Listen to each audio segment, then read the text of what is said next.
Here we will write a Python program to find standard deviation for a given data set. So first in comment line we will write,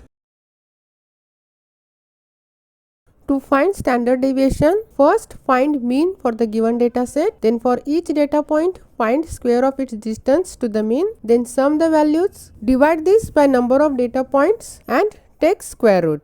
So first we will define a function find standard deviation with parameter as a data set. Here we will use list as a data set. Then first we will find mean. So mean equal to sum of x, that is data set, divided by length of x.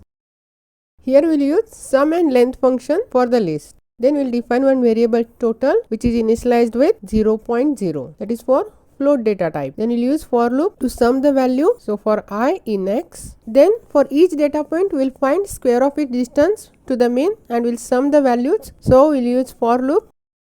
So for I in x, we will calculate total equal to total plus x minus mean and its raised to 2. And after completing this, we will return total divided by length of x and its raised to 0.5, that is we will square root it. Then first we will accept number of elements for the list. So n equal to int input, enter number of list elements to accept.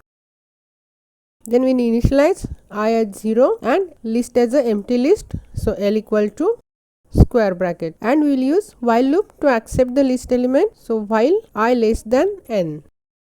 In E we will accept list element. So E equal to int input, enter element, and we will append it to list. So L dot append E, and we will increment I as I equal to I plus 1. And after completing while loop, we will call the function find standard deviation and we will pass L as a parameter. I will use here I since I am using I in the for loop, and I will execute this. I will give number of list element as 5 and I will enter the list elements. It will print standard deviation.